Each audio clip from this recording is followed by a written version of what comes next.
el capítulo 6, 1 Corintios capítulo 6.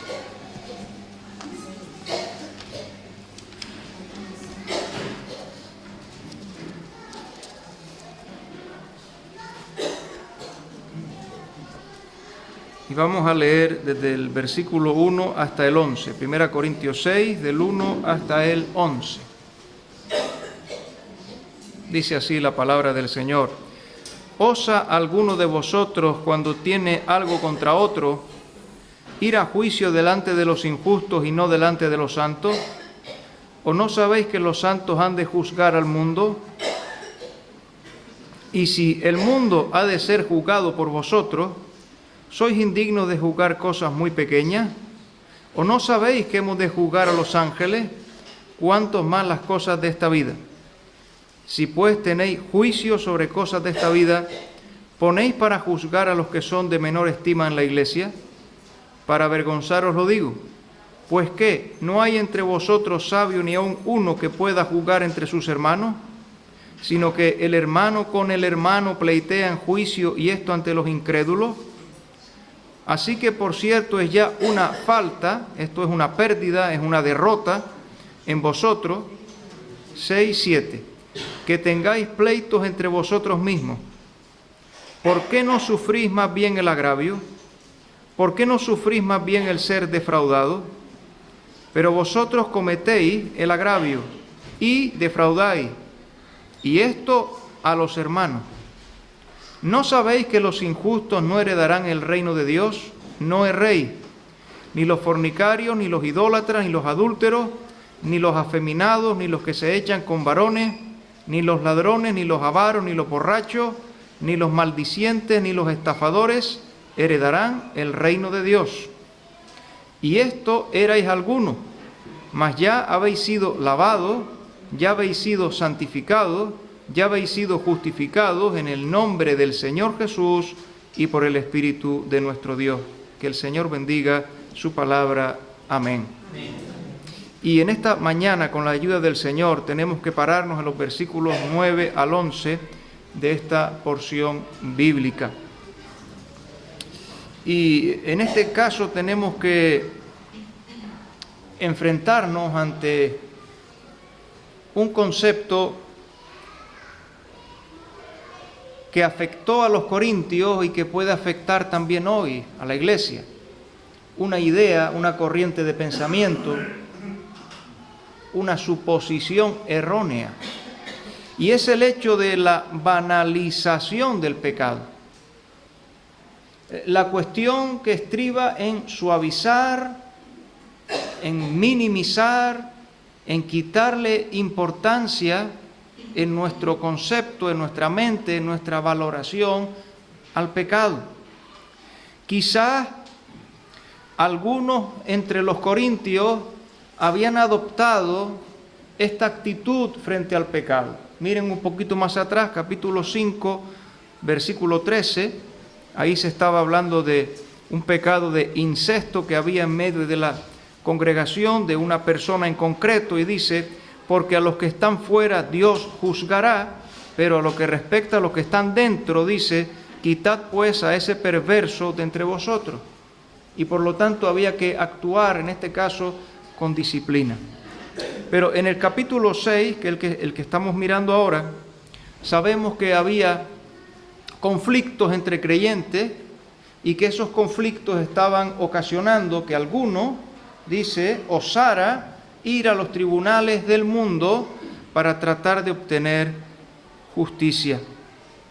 Y no solamente eso, sino, como hemos de ver o de enfatizar en esta mañana, había creyentes que estaban tratando injustamente a otros creyentes.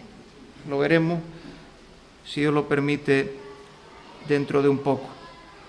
Y sobre la banalización del pecado, sobre la suavización, sobre la minimización, sobre el restarle importancia al pecado, nuestro pasaje nos va a advertir o nos va a recordar que si esta idea de alguna manera llega a nosotros, si la escuchamos, si pasa por nuestra mente, nos va a advertir con un triple recordatorio. En primer lugar, en el versículo 9 que hemos de comenzar a mirar, la primera parte del versículo 9 nos va a hablar de la gravedad del pecado. Y comienza con una pregunta. Y la pregunta dice, no sabéis.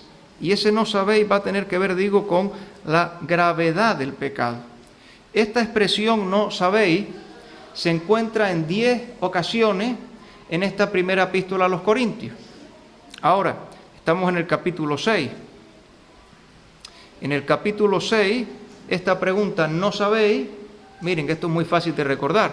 En el capítulo 6, esta pregunta, ¿no sabéis?, aparece 6 veces.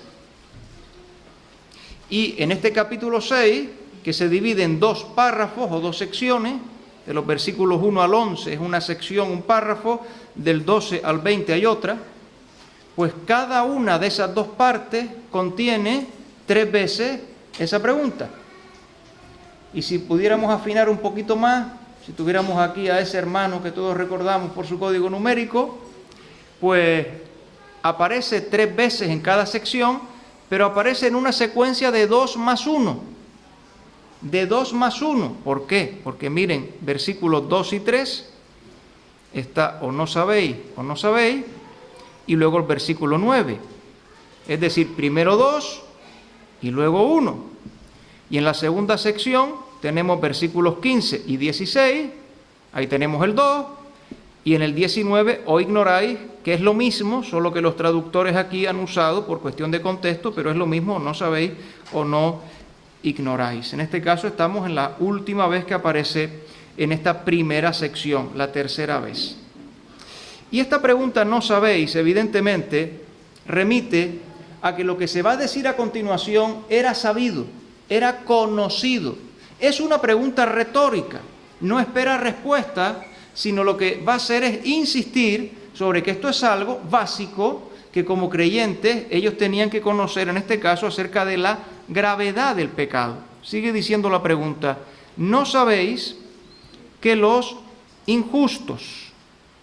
Y esta es otra palabra que se repite en este capítulo, o al menos se repite la raíz de la palabra. Ese término injusto hace referencia a hacer mal, a cometer mal, a practicar el mal. Y a continuación, dentro de un poco, leeremos que esta palabra remite a la práctica continuada, a la práctica habitual, al modo de vida, al estilo de vida de injusticia.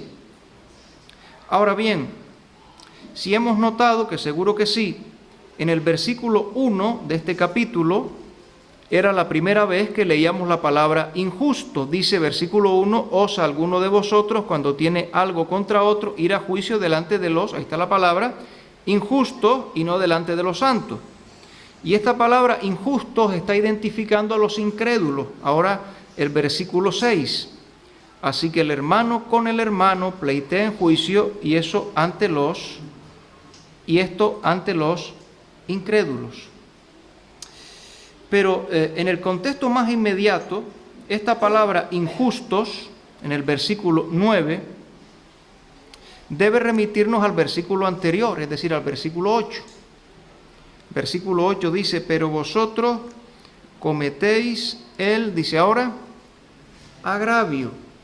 Y tenemos que resaltar esa palabra, porque la palabra está correctamente traducida, pero en el original la palabra tiene la misma raíz que injusto o que injusticia. ¿Por qué se traduce agravio? Porque una injusticia que afecta directamente a otra persona o que afecta personalmente a otra persona, esa injusticia es un agravio. Pero es la misma cuestión cuando habla de los injustos, justo antes nos ha hablado de agravio y ese es un comportamiento o un trato injusto. Y estamos diciendo, dice el versículo 8, dice unas palabras que leemos y dice, vosotros cometéis el agravio. De tal manera que estaba ocurriendo. Había alguna manera, alguna forma en la que creyentes estaban tratando injustamente a otros creyentes.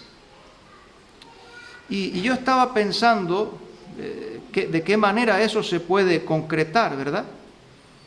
¿Cómo se puede tratar injustamente a otra persona? Y estaba pensando, digo, bueno, por ejemplo, en el ámbito laboral, si un creyente necesita contratar a otro creyente, tendrá que ser equilibrado, tendrá que ser justo, tendrá que ser ecuánime y tendrá que pagarle lo que deba pagarle en su sueldo, si no le estaría agraviando.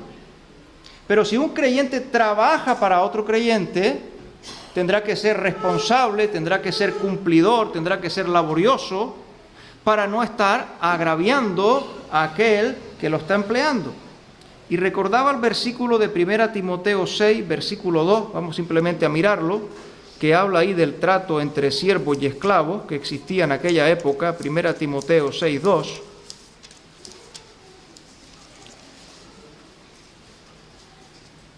Porque parece que algunos siervos de amos cristianos, siervos cristianos y amos cristianos, no hacían un servicio adecuado, sino que los tenían en menos. 1 Timoteo 6:2 dice, y los que tienen amos creyentes no los tengan en menos por ser hermanos, sino sírvanles mejor, por cuanto son creyentes y amados los que se benefician de su buen servicio. Esto enseña y exhorta. Y por otro lado tenemos dos ejemplos, ahora miren por favor conmigo, 2 Corintios 6:2. Tenemos por ejemplo dos ejemplos, en este caso de siervos de Dios, que en su trato con la grey tienen este testimonio. 2 Corintios 7:2, es el apóstol Pablo, el que dice, 7:2, admitidnos, y dice ahora, a nadie hemos, dice, agraviado, a nadie hemos agraviado, a nadie hemos corrompido, a nadie hemos engañado. Pero lo mismo está en el Antiguo Testamento del profeta Samuel, primer libro de Samuel, capítulo 12, primer libro de Samuel, capítulo 12,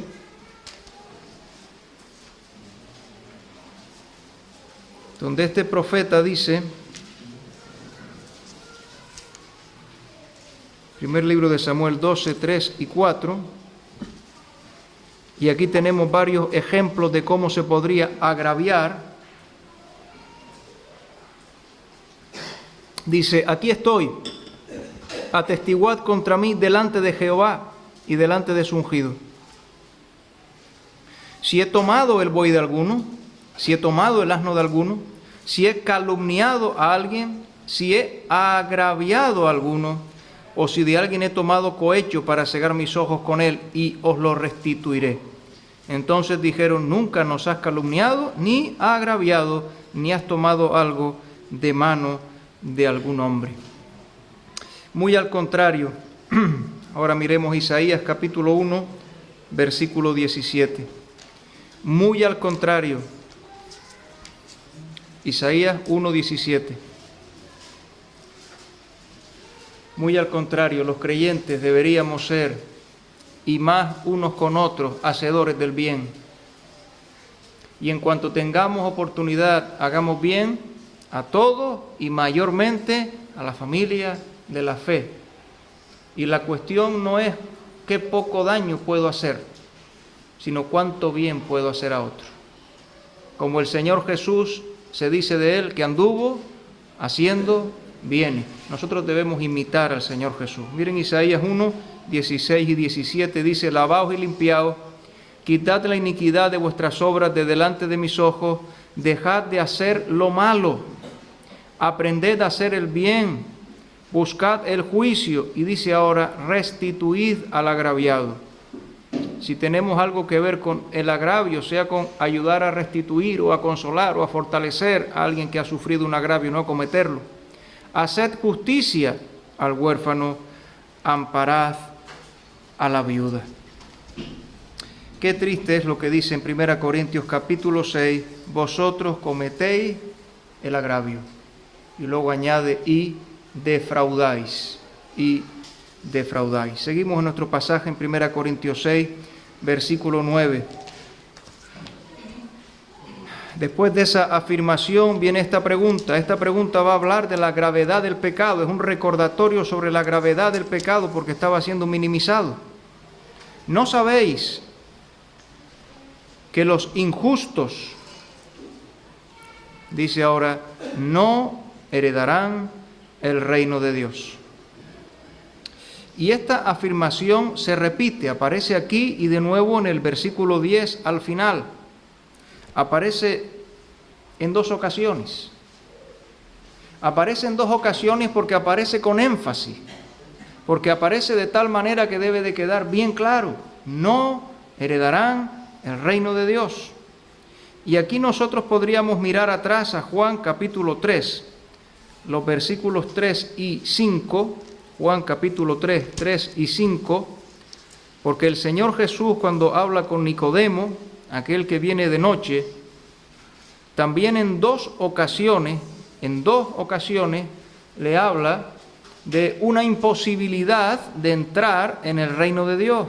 Miren Juan 3, versículo 3 y versículo 5, dice, respondió Jesús y le dijo, de cierto te digo que el que no naciere de nuevo no puede ver el reino de Dios. Y versículo 5, respondió Jesús, de cierto te digo que el que no naciere de agua y del Espíritu no puede entrar en el reino de Dios. No puede entrar en el reino de Dios.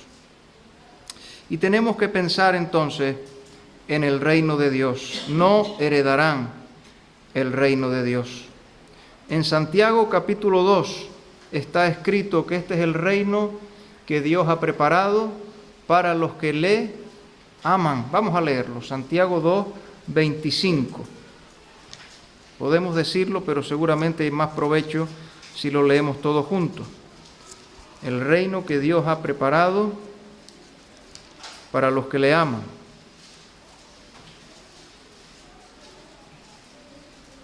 A ver, creo que tengo mal la cita.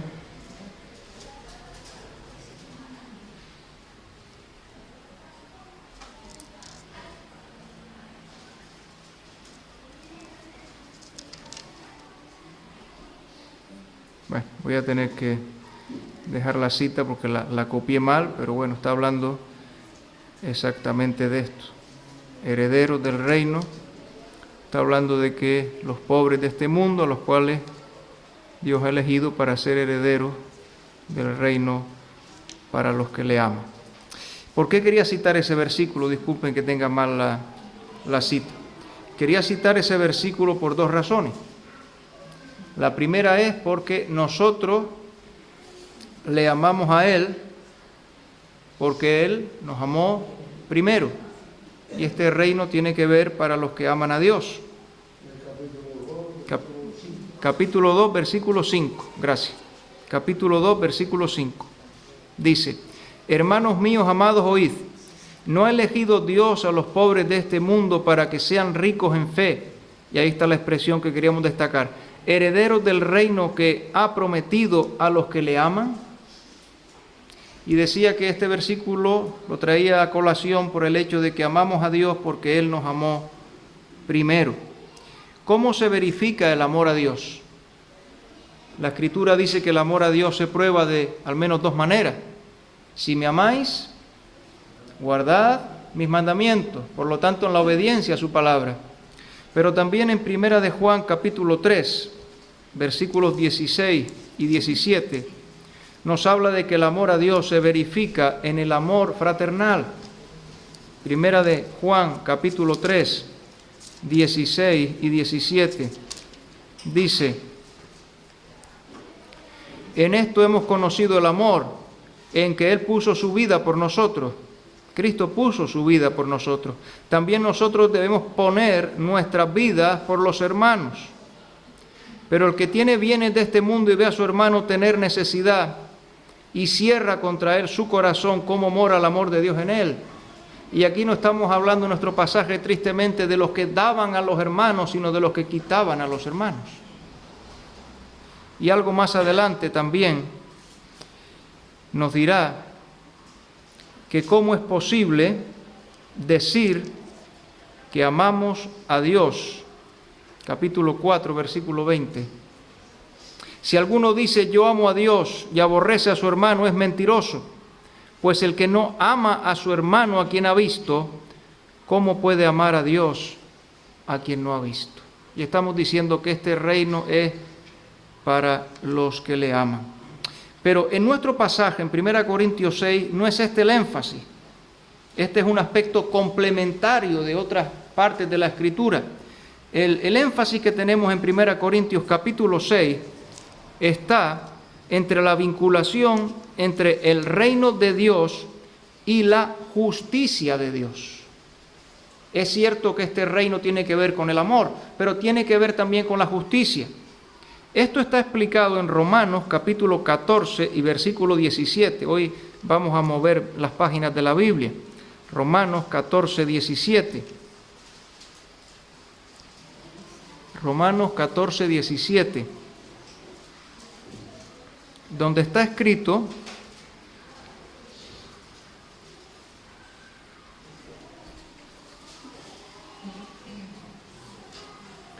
porque el reino de Dios no es comida ni bebida, sino, dice la primera palabra ahora, justicia, paz y gozo en el Espíritu Santo. Y el creyente es enseñado a buscar primeramente el reino de Dios y su justicia, y sabe que todas las demás cosas le serán por añadidura. Dice que los injustos, ¿no sabéis que los injustos no heredarán el reino de Dios? Y estamos pensando entonces, por lo tanto, acerca de la gravedad del pecado. Nosotros que somos herederos del reino que Dios ha prometido a los que le aman. La pregunta sería, ¿estamos viviendo como herederos de tal reino? ¿Estamos viviendo como aquellos que van a entrar a ese reino de justicia? Aquí dice acerca de la gravedad del pecado, recuerda que los injustos, recuerda que los que están en sus pecados no heredarán el reino de Dios. Por tanto, no es propio del creyente vivir como si no lo fuera, la gravedad del pecado. Pero en segundo lugar, tenemos ahora un segundo recordatorio cuando se presente la idea de la banalización del pecado. Y es, quizás se puede decir en estas palabras, creo que se entiende en estas palabras. En segundo lugar, el pecado es pecado. No sé si se entiende esa expresión. El pecado es pecado. Y el apóstol está guiado por el Espíritu Santo, está hablando por el versículo 8, está tratando la cara B de este problema. ¿Cuál es el problema? Había creyentes que iban a los tribunales y acusaban a otros creyentes. Eso en sí mismo era pecado, eso en sí mismo era una falta, era una pérdida, ya todos habían sido derrotados. Pero ahora esa es la cara A, digamos. ¿Cuál es la cara B? Que había creyentes que estaban agraviando a otros. Había quien denunciaba porque había sido agraviado y estaba mal la denuncia ante el mundo, pero estaba mal también el que estaba haciendo el daño. Estaba mal el que estaba agraviando, el que estaba defraudando, el que estaba tratando injustamente a otro creyente, de la manera que fuera. Y ahora en eso nos estamos centrando. Pero ahora en lo que resta del versículo 9 y el versículo 10, el apóstol Pablo nos va a mencionar 10 pecados. No solo se va a referir específicamente a este pecado, que tal vez nosotros encajaríamos en el versículo 10, y encajaríamos en la última palabra, que son los estafadores. Porque posiblemente un agravio es una forma de estafa. Y nosotros diríamos aquí, reduciríamos todo y diríamos, no erréis, los estafadores no heredarán el reino de Dios. Pero lo que está diciendo aquí el apóstol es que el pecado es pecado. Tal vez ellos estaban considerando que el pecado de ese agravio, de ese daño a otro creyente, pues no era tan importante. Quizá ellos estaban pensando que ese pecado no era tan grave, pero por el Espíritu Santo nos es dado aquí entender que todo pecado es pecado. Y por lo tanto tenemos esta lista que menciona 10 pecados. Dice ahora a continuación el versículo 9, no erréis, que no se nuble nuestra mente, que no nos equivoquemos, que no adoptemos conceptos falsos. El pecado es pecado. Esta palabra, no erréis, aparece 3 ocasiones en esta epístola. No la vamos a leer porque ya me estoy viendo de frente con ese reloj. Y entonces aparece, digo, en 3 ocasiones en esta epístola. Y se puede traducir por engañarse, así aparece en el capítulo 3, 18, no os engañéis. Se puede traducir por errar, como aquí en el capítulo 6, versículo 9, y también en el capítulo 15 y versículo 33. Y también se podría traducir, como aparece en otros lugares, en este caso en Santiago 5, 19, por extraviarse. Hermano mío, si alguno se hubiere extraviado de la verdad. En todos los casos nos está hablando de algún concepto falso que nos desvía lo correcto, nos desvía de la voluntad de Dios. Y como digo, aquí tenemos una idea falsa en torno del pecado, pero el pecado es pecado y aquí tenemos 10 pecados mencionados. Y la idea que tenemos aquí es la del pecado como un hábito. Vamos a leer en 1 de Juan 3, 8 y 9, porque entiendo que es importante esta puntualización antes de mencionar cada una de las palabras que están aquí. Aquí habla del pecado como hábito, del pecado como estilo de vida.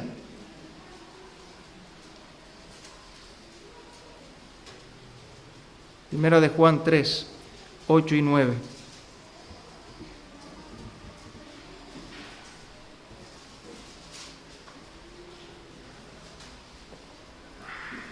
El que practica el pecado es del diablo. Tras otra manera de decir, los injustos no heredarán el reino de Dios. El que practica el pecado es del diablo, porque el diablo peca desde el principio. Para esto apareció el Hijo de Dios, para deshacer las obras del diablo. Todo aquel que es nacido de Dios no practica el pecado, porque la simiente de Dios permanece en él y no puede pecar porque es nacido de Dios.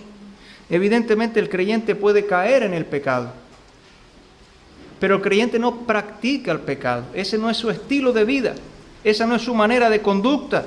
El creyente no se acomoda en el pecado, no vive en el pecado, no busca el pecado. La simiente de Dios dice que permanece en él y no puede pecar de esta manera porque es nacido de Dios. Así que evidentemente el creyente busca apartarse del pecado. Y aun cuando cae, el Espíritu Santo lo redarguye y el creyente pierde el gozo de su salvación y se da cuenta de que ahí no puede estar, de que esa no es su posición, no es su situación, no está cómodo en el pecado. Quiere apartarse del pecado, quiere pedir perdón, quiere vivir agradando a aquel que lo ha salvado. Vamos entonces a nuestro pasaje y vamos a notar que cada uno de estos pecados están presentados como una práctica.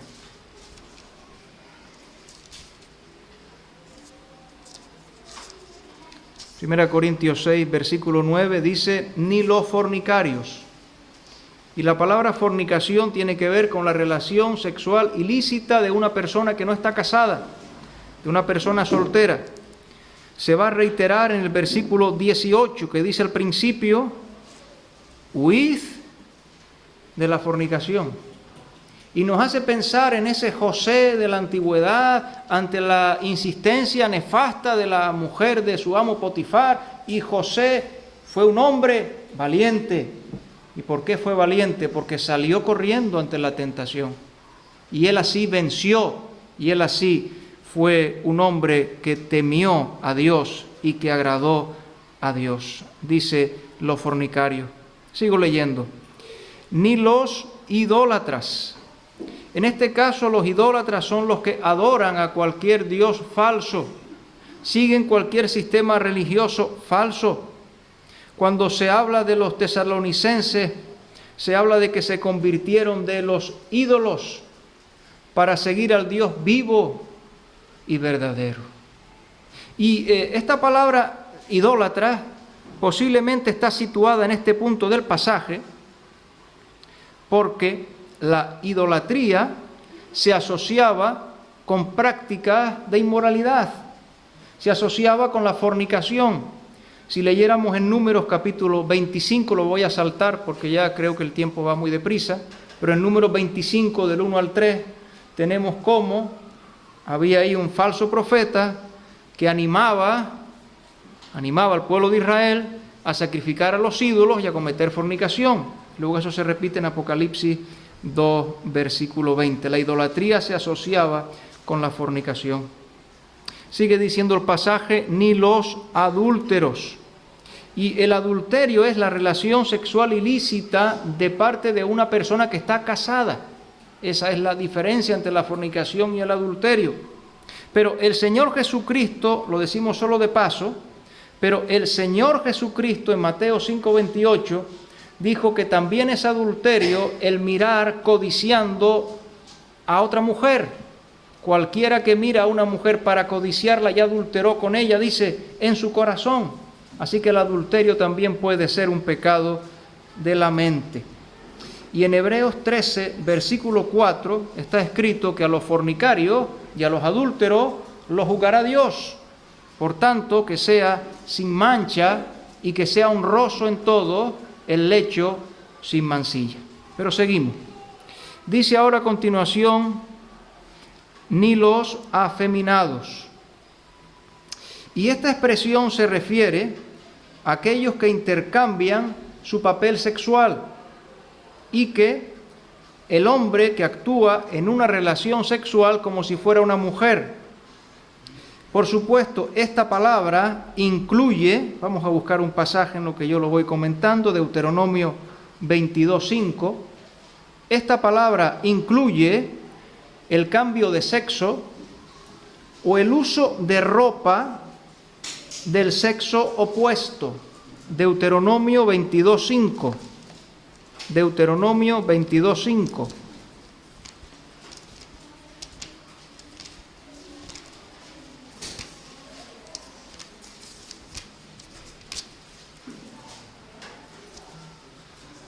Está escrito, Deuteronomio 22:5.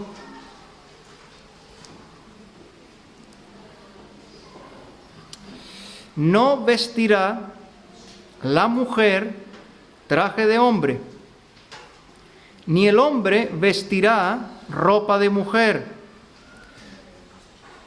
porque abominación es a Jehová tu Dios cualquiera que esto hace. El pasaje es claro. Y evidentemente esto tiene que ver con una distinción que ha sido creada por Dios. Dios al principio creó varón y mujer. Y esto atenta contra la distinción que Dios mismo ha creado. Es un orden de distinción que Dios ha creado. Y este mismo versículo de Deuteronomio 22:5 no es el único, pero dice que hacer esto es abominación delante de Dios. A Dios le causa repudio todo esto. Delante de los ojos de Dios, borrar esta distinción es abominación. Seguimos en otro pasaje. Dice a continuación, ni los que se echan con varones, es decir, los que practican la homosexualidad. En cuanto a la palabra que se emplea aquí, digo palabra que se emplea aquí, porque aunque hay una frase, en griego es una sola palabra. Es una sola palabra. Y esa sola palabra consta de dos partes. Algunos dicen que la palabra la acuñó el apóstol Pablo. Yo no he llegado a comprobarlo, lo he oído, pero no he llegado a comprobarlo. Lo cierto es que tiene dos partes. Esta palabra es varón y cama. Varón, cama, literalmente es lo que dice esta palabra. Esta palabra tiene que ver con los sodomitas. Miren en 1 Timoteo 1:10. Es el otro pasaje en el Nuevo Testamento en el que se usa la misma palabra griega. Solo se usa 2 veces y las 2 veces las usa el apóstol Pablo. Primera a Timoteo, capítulo 1 y versículo 10. Es la misma palabra que está aquí como los que se echan con varones. 1:10. Dice, para los fornicarios, para los sodomitas, esta es la palabra, para los secuestradores, para los mentirosos y perjuros, y para cuanto se oponga a la sana doctrina. Es la misma palabra traducida ahí como sodomita. Vamos a Génesis capítulo 18 para recordar que este término sodomita viene de la conducta de los habitantes de Sodoma y por la cual Sodoma, Gomorra, Adma, Seboín, todas aquellas ciudades de la zona sufrieron el castigo de Dios. Génesis 18, versículo 20.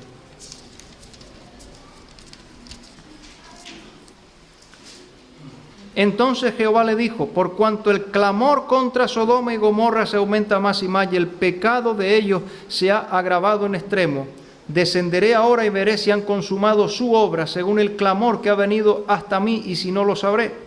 Capítulo 19, versículos 4 y 5, donde dice, y llamaron a Lot y le dijeron, ¿dónde están los varones que vinieron a ti esta noche? Sácalos para que los conozcamos. Y ese conozcamos tiene que ver con mantener relaciones sexuales. Entonces Lot salió a ellos a la puerta y cerró la puerta tras sí y dijo, ruego hermanos míos que no hagáis tal maldad.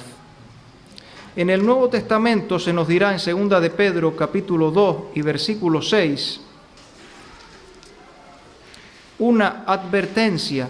2 de Pedro capítulo 2 y versículo 6.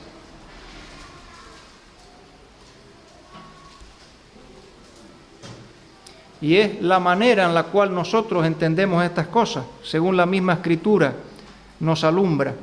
2 de Pedro 2:6 dice que Dios condenó por destrucción a las ciudades de Sodoma y de Gomorra, reduciéndolas a ceniza y poniéndolas de ejemplo a los que habían de vivir impíamente.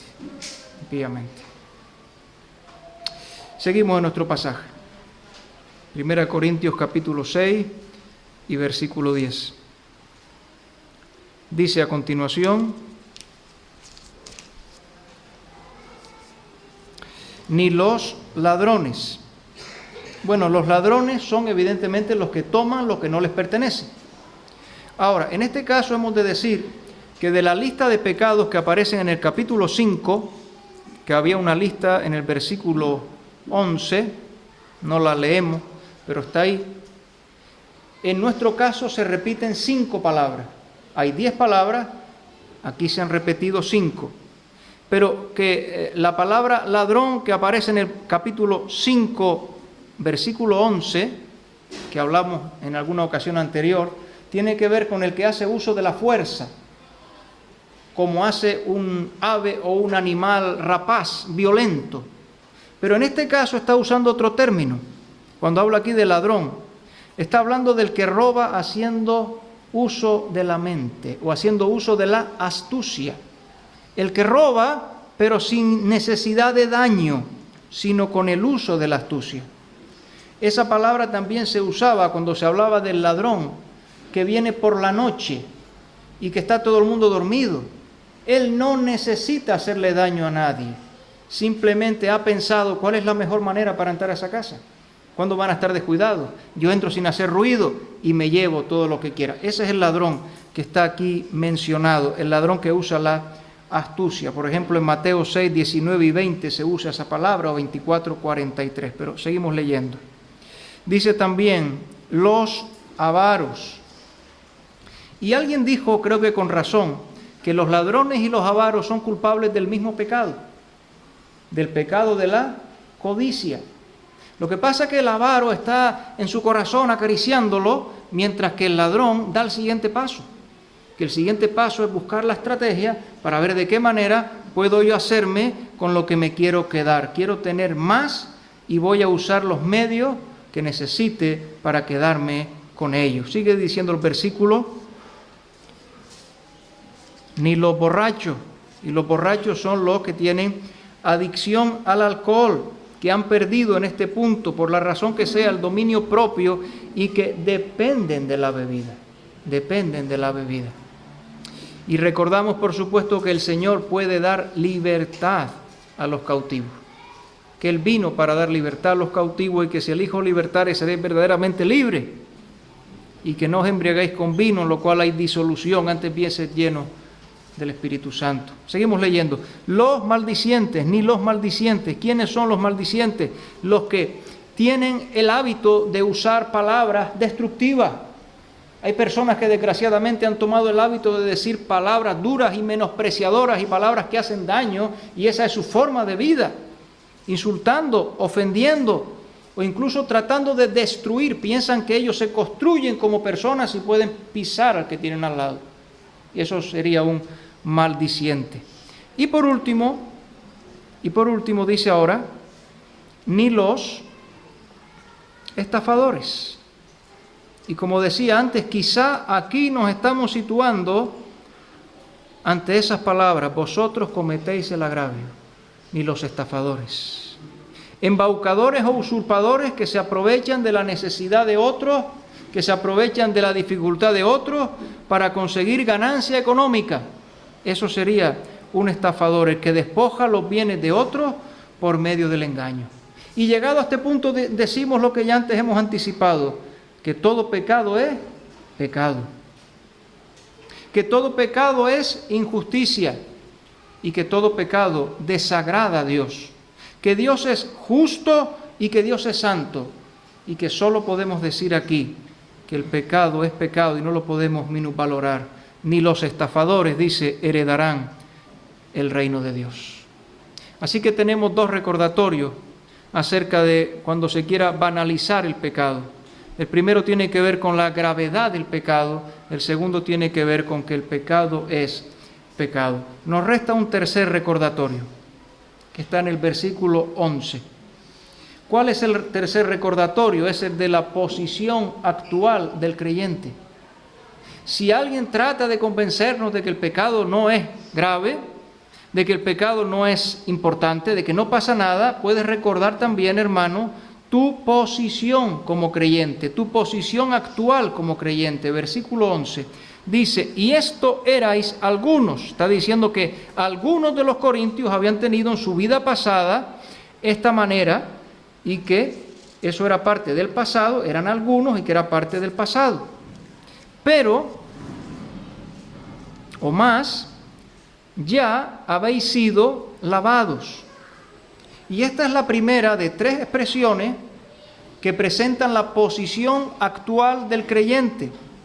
En primer lugar, el creyente ha sido lavado de sus pecados mediante la preciosa sangre de Cristo, el que efectuó la purgación de nuestros pecados por medio de sí mismo. Y posiblemente en este caso se está hablando de la regeneración, que en la Escritura también se presenta bajo la figura de un baño, porque se habla del lavacro de la regeneración, en Tito capítulo 3 y versículo 5. Y el Señor Jesús también habló en Juan capítulo 13 del que está lavado, que solo necesita limpiarse los pies. Vosotros limpios estáis, aunque no todos. Lavado, el que está lavado, que solo necesita limpiarse los pies. La purificación de la pena del pecado por medio de la sangre de Cristo, que tiene lugar en el momento de la conversión, que ocurre una sola vez. En segundo lugar, sobre la posición se menciona la santificación. Dice: ya habéis sido santificados. Y esto tiene que ver que Dios nos ha separado para sí. Dios nos ha puesto aparte para sí. Dios nos ha puesto aparte, nos ha separado, nos ha consagrado, nos ha santificado para que le sirvamos, para que ahora vivamos para Él. Dice la Escritura que por todos murió, para que los que viven ya no vivan para sí, sino para aquel que murió y resucitó por ellos. Él nos ha santificado, apartado para su servicio. Pero también dice algo más, dice, ya habéis sido justificados. Y esto tiene que ver con haber sido declarados justos. Miren por favor Gálatas capítulo 2 y versículo 16. Declarados justos, absueltos de toda acusación. Gálatas 2, 16.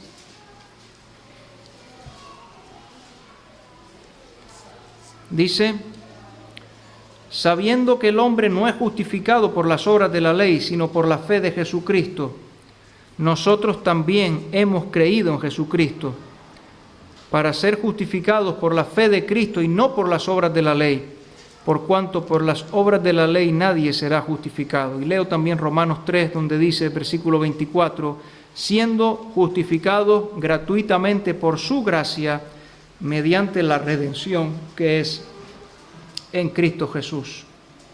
Contados, declarados justos ante Dios, el cristiano revestido en la justicia de Cristo. Él llevó nuestro pecado, Él sufrió por nuestro pecado, Él pagó por nuestro pecado y ahora su justicia nos es imputada en nuestra cuenta, nos es contada por justicia. Libres, por tanto, de condenación. Ninguna condenación hay para los que están en Cristo Jesús. Así que tenemos estas tres verdades que hablan de la posición actual del creyente. Y termina el versículo diciendo, en el nombre del Señor Jesús, Él es nuestro Salvador, y por el Espíritu de nuestro Dios, por la obra del Espíritu Santo. Pues hermanos, que el Señor nos bendiga con su palabra. Amén.